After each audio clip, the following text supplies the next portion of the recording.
Very good. All right, this is a very good question, and it is Namaste Guruji. You have spoken out directly against the demonic tool today that is video games. With great and humble respect, can you expand on how video games attack young men today, and how important is it that they are to be avoided? Are they worse than hard drugs in some ways? Thank you. Sorry for the multiple questions, and thank you so much for your work. Absolutely. Well, wonderful question, actually. And this is indeed something that I have addressed a few times in the past publicly. More than anything, I've spoken to many people, and it tends to be almost exclusively men, actually, privately about this question of video games. The few things that I have said publicly have been, again, very short, but very pointed, very to the point, without hesitation. And that is that you said this correctly, actually. Video games, sadly, are indeed a demonic tool.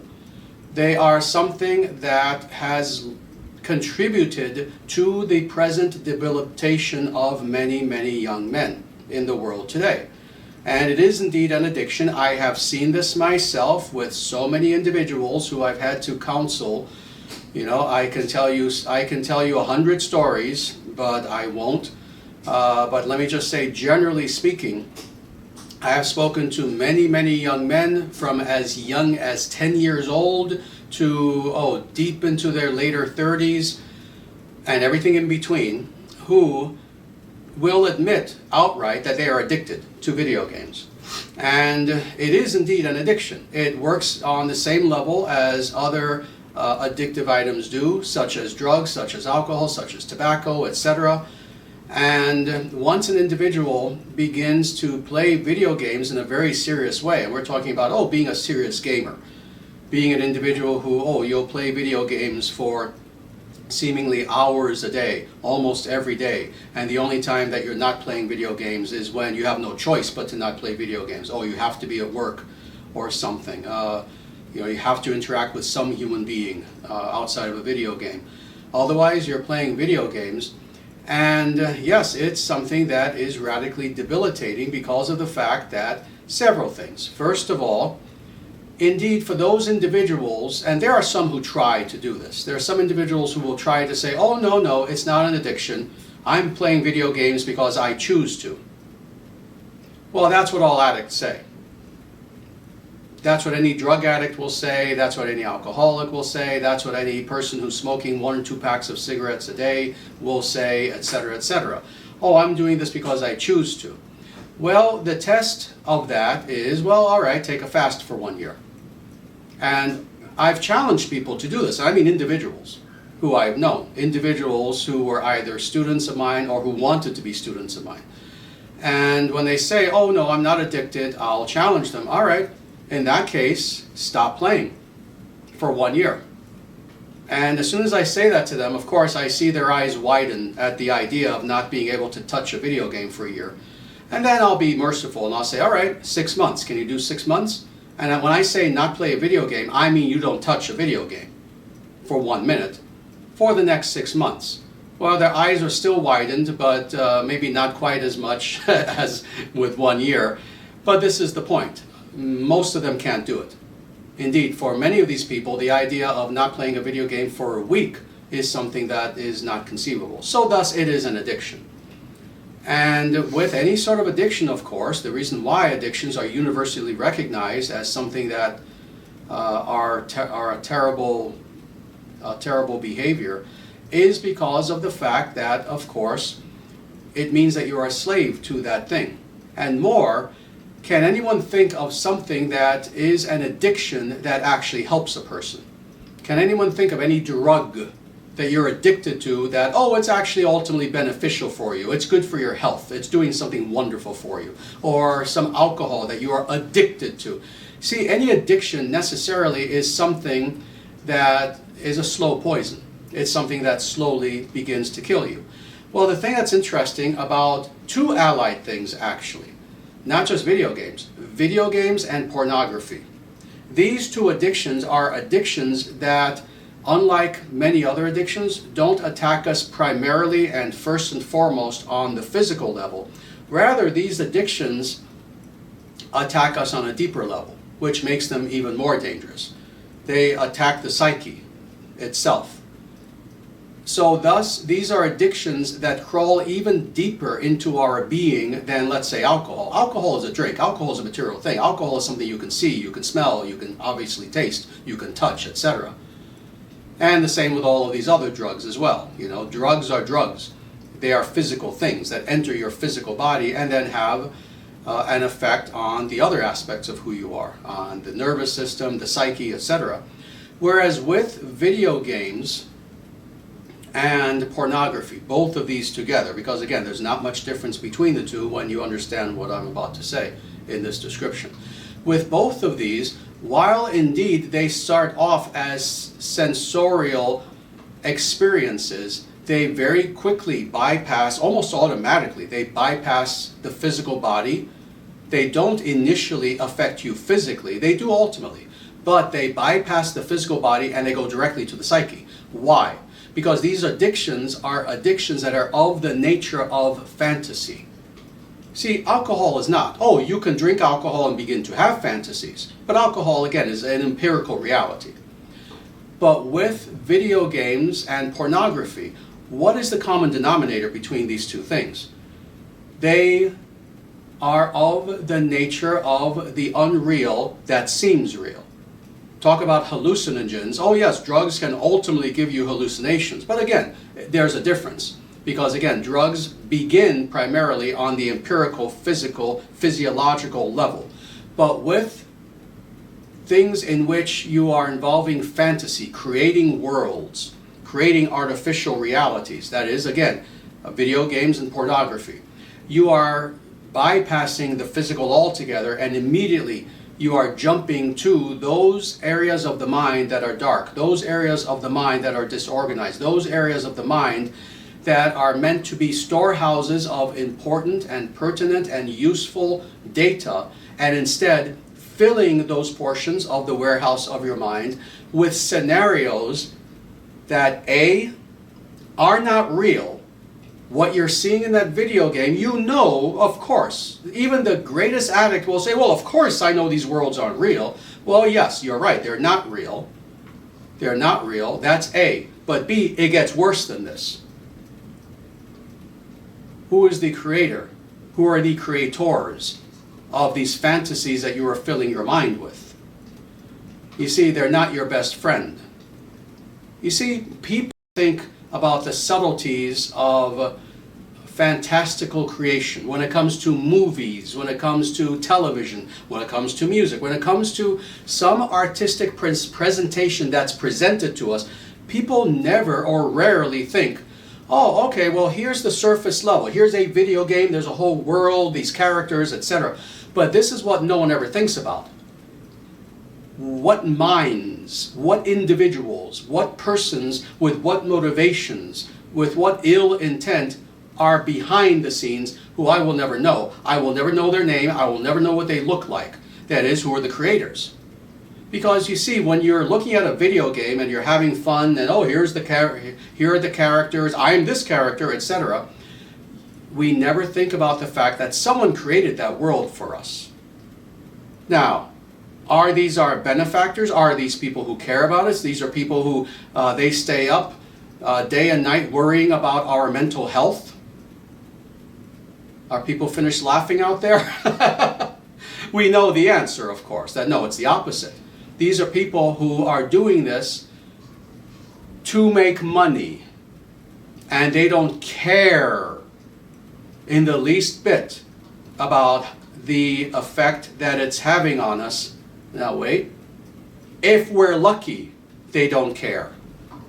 If we're lucky, at the very least, they're neutral. In actuality, many of these people do care to harm us. Many of these people have their own agenda. Many of these people, as they create these storylines, they are individuals who they have their own internal motivations, often ideologically driven, often due to their own their own warped mental states, etc., due to their own jealousies and envies and rages and angers and insecurities, etc., that they invest into the pornography, into the video games, etc. And many of these people actually do mean to harm us. They mean to make us weaker. They mean to dumb us down. So this is the thing that we need to think about, is that indeed, when we're playing a video game, we have taken our psyche and placed it purposefully and naively into enemy territory.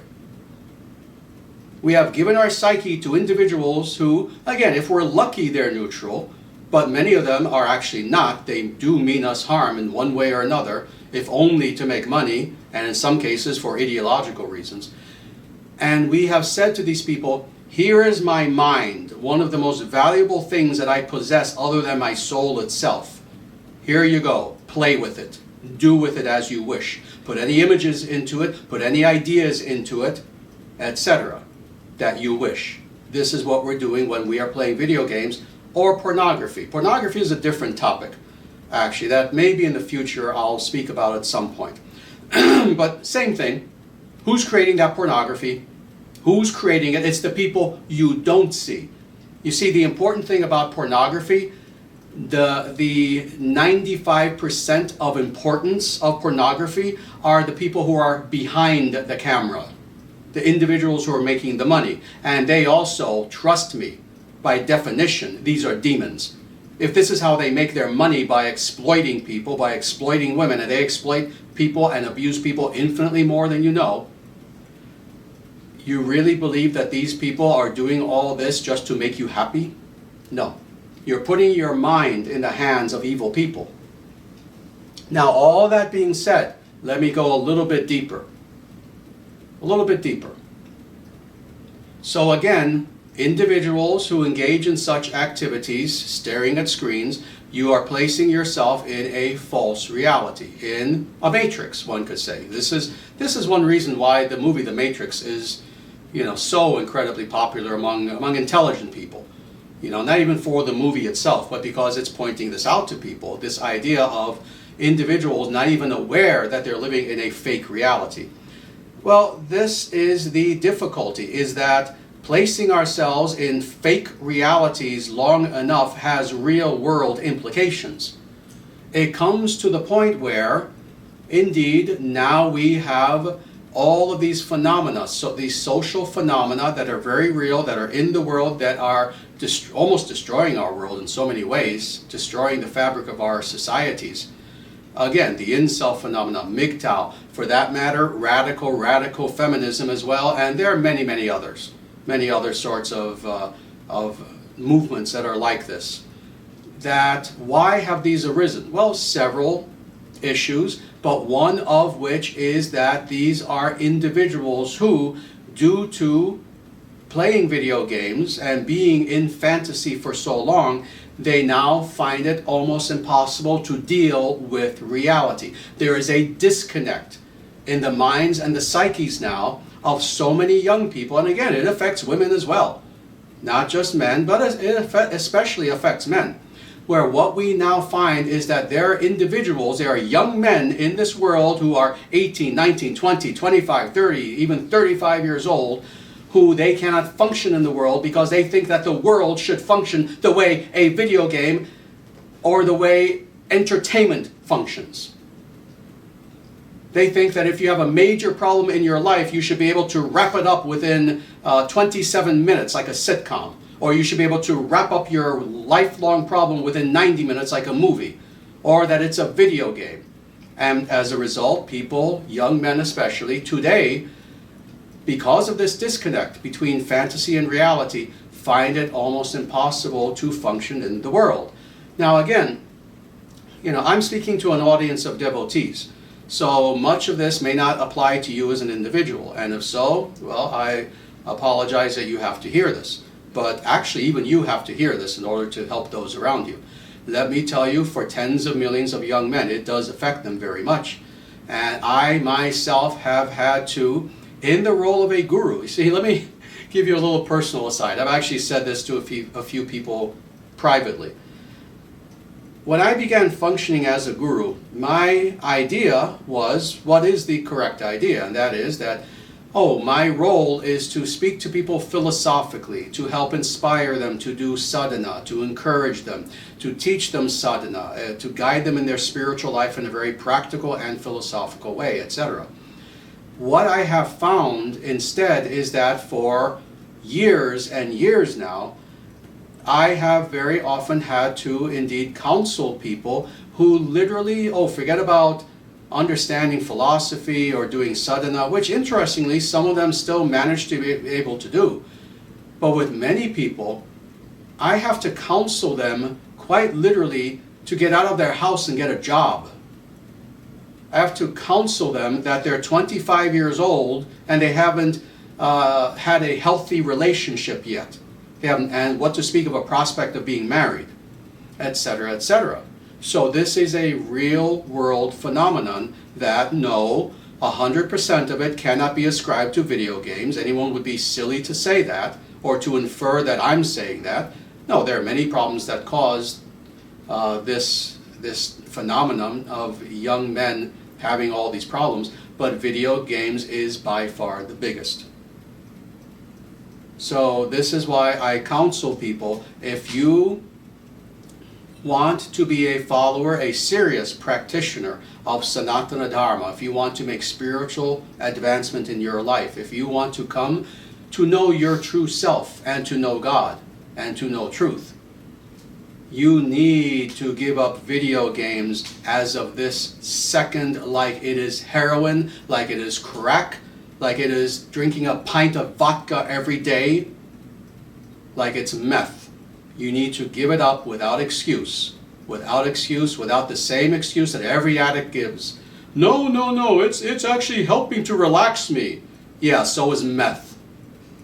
See, this is, again, these are the excuses every addict gives. No, it's helping to relax me. No, I'm actually learning something from this. Yeah, you're learning military strategy by playing two-dimensional games like a child. Go join the military. Trust me, you'll learn real military strategy in the real world and fast. These are the excuses that people give. There is no excuse. Just like there's no excuse for drinking a pint of vodka a day or taking meth or heroin, there's no excuse. Stop video games now. And let me go deeper.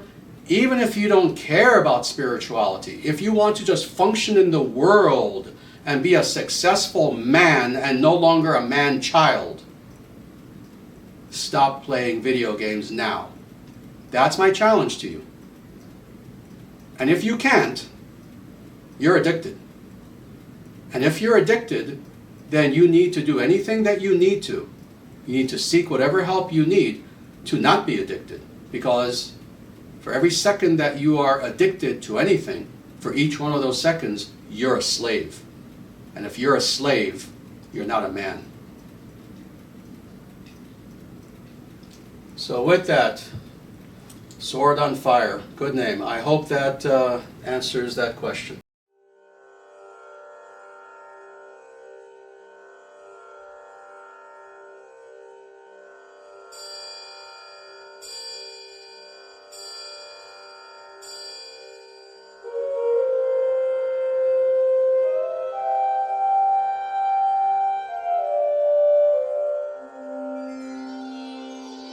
Oh.